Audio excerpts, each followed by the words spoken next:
சிறகடி காசு அடுத்த வர எபிசோடில் பார்த்திங்க அப்படின்னா ரோகிணி பார்த்திங்க அப்படின்னா மனோஜ் ஜெயிலேருந்து எடுத்துருப்பாங்க. அதனால் மனோஜ் கண்டிப்பாக நம்ம பக்கம் வந்திருப்பான்னு சொல்லிட்டு நம்பி பார்த்திங்க அப்படின்னா மனோஜோட ஷோரூமுக்கு போகிறாங்க. அங்கே போய் மனோஜ் கிட்ட பேசுகிறாங்க. என்ன மனோஜ் என்ன புரிஞ்சுக்கிட்டியா எப்பயாவது அப்படின்னு சொல்லிட்டு கேட்கும்போது என்ன புரிஞ்சுக்கிட்டியா ரோகிணி, என்னை வந்து நீ பெரிய ஆபத்துலேருந்து காப்பாற்றிருக்க அப்படிங்கிறாங்க. சரி வா நம்ம 2 பேரும் சாப்பிட ஹோட்டல் போகலான்னு சொல்லும்போது உங்கள் அம்மாவுக்கு பயப்படுறியா அப்படின்னு கேட்கும்போது இல்லை எனக்கு கொஞ்சம் யோசனையாக இருக்குது அப்படிங்கிறாங்க. அதெல்லாம் ஒன்றும் இல்லை, வா நம்ம ஸ்ருதி ஹோட்டலுக்கே போகலாங்கிறாங்க. அங்கே எதுக்கு அப்படின்னு சொல்லும்போது இல்லை ஸ்ருதி ரவியும் நமக்கு சப்போர்ட் பண்ணால் நம்ம ஈஸியாக அந்த வீட்டுக்குள்ளே போயிடலாம் அப்படின்னு சொல்லிட்டு ரோகிணி பிளான் பண்ணி ரோகிணி மனோஜ் பார்த்திங்க அப்படின்னா ஸ்ருதியோட ஹோட்டலுக்கு போகிறாங்க. அங்கே ஏற்கனவே பார்த்திங்க அப்படின்னா மீனா முத்து வந்திருக்காங்க. அவங்க 4 பேர் பேசிட்டு இருக்கும்போது இவங்களும் போகிறாங்க.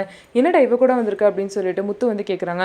உடனே வந்து இவ எவ்வளோ பெரிய ஆபத்துலேருந்து நீ காப்பாற்றிருக்கா, அதனால் எல்லாமே எனக்கு வேண்டியவ தான் அப்படின்னு சொல்லிட்டு ரோகிணி வந்து மனோஜ் ஏற்றுக்கிட்ட மாதிரி பேசுகிறாங்க. உடனே மீனா வந்து நீங்கள் வந்து ஏற்றுக்கிட்டாலும் கண்டிப்பாக அதுக்கு அத்தை ஒத்துக்கவே மாட்டாங்க, அத்தை உங்களை மன்னிக்கவே மாட்டாங்க ஒன்று அப்படின்னு சொல்லிட்டு ரோகிணியை பார்த்து மீனா சொல்கிறாங்க.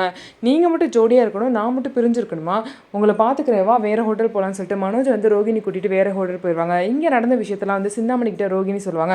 குடும்பமே உனக்கு எதிராக இருக்குது, நீ இதை சும்மாவே விடக்கூடாது ரோகிணின்னு சொல்லிட்டு சிந்தாமணி ரோகிணியை ஏற்றி விடுவாங்க.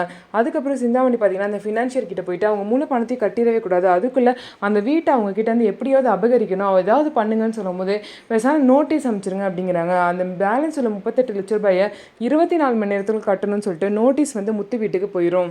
அந்த நோட்டீஸை பார்த்தோன்னா எல்லாரும் ஷாக் ஆகிடுவாங்க. நம்ம தான் வந்து டைம் கேட்டிருந்தோம்ல, ஏற்கனவே 10 லட்ச ரூபாய் கட்டியிருக்கோம், இப்போதைக்கு திடீர்னு நோட்டீஸ் அனுப்புகிறாங்க, என்ன பண்ணுறது அப்படின்னு தெரியாமல் முழிச்சிட்டு இருப்பாங்க. இதில் மனோஜ் பார்த்திங்க அப்படின்னா பேசாமல் இந்த வீட்டை விற்று அந்த காசில் பணத்தை கடன் அடைச்சிடலாம் அப்படின்னு சொல்லிட்டு முட்டாள்தனமாக ஐடியா கொடுத்துட்ருப்பாங்க.